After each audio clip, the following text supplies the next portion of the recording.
ನೀವೇ ವಿರೋಧ ಮಾಡಿ ಆ ಒಂದು 5 ಹೊಸ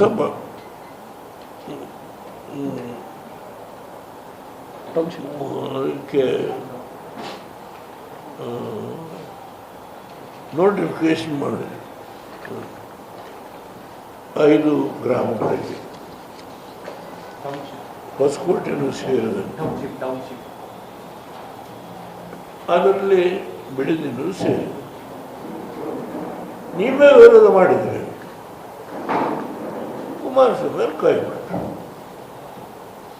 ಈಗ ಕುಮಾರಸ್ವಾಮಿಯವ್ರು ಏನು ಮಾಡಿದ್ರು ಅದು ನಾನು ಮುಂದುವರಿಸ್ತೀನಿ ಅಂತ ಹೇಳಿದರೆ, ಯಾವ ಕುಮಾರಸ್ವಾಮಿಯವರು ಅವ್ರ ಕೈ ಬಿಟ್ಟ ಮೇಲೆ ಆ ಕ್ಷೇತ್ರದ ಜನತೆಗೆ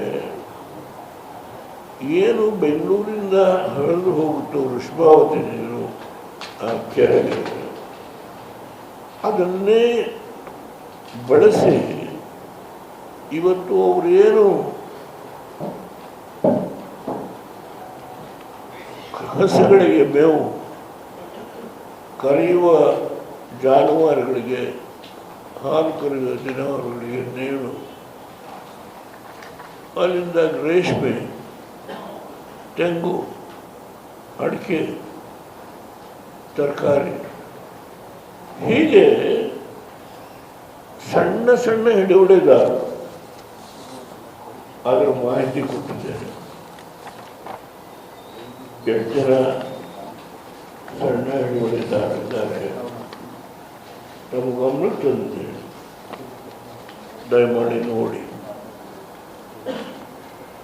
ಅವರು ಇವತ್ತು ಜೀವನ ಹೇಗೆ ನಡೆಸ್ತಾ ಇದ್ದಾರೆ ಅಂದರೆ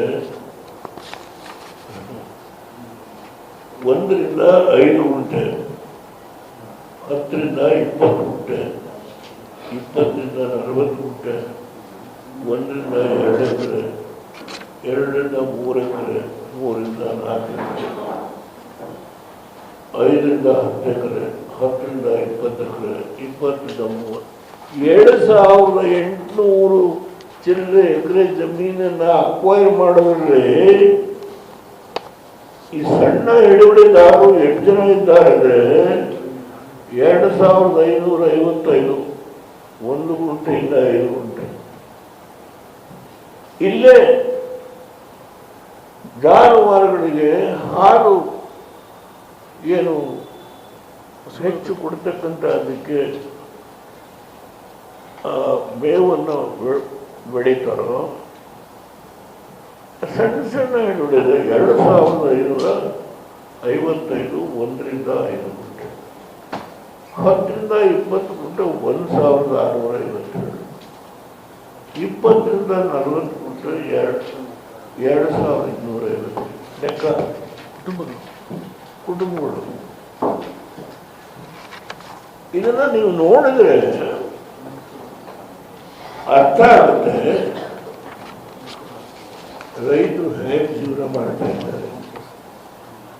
ಅವ್ರನ್ನ ಎಲ್ಲಿ ಕಳಿಸ್ತೀರಿ ನೀವು?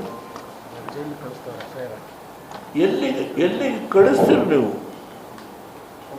ಹೌದು, ನಿಮಗೆ ಬೆಂಗಳೂರು ನೀವು 5 ಭಾಗ ಮಾಡಿದ್ರಿ, 5 ಕಾರ್ಪೊರೇಷನ್, ಅದಕ್ಕೆ ಒಬ್ಬೊಬ್ಬ ಅಧಿಕಾರಿ ನೇಮಕ ಮಾಡಿದರೆ ನಾನೇನು ವಿರೋಧ ಮಾಡಲಿಲ್ಲ, ನೀವು ಮಾಡಿದ್ದೀರಿ, ಸಂತೋಷ.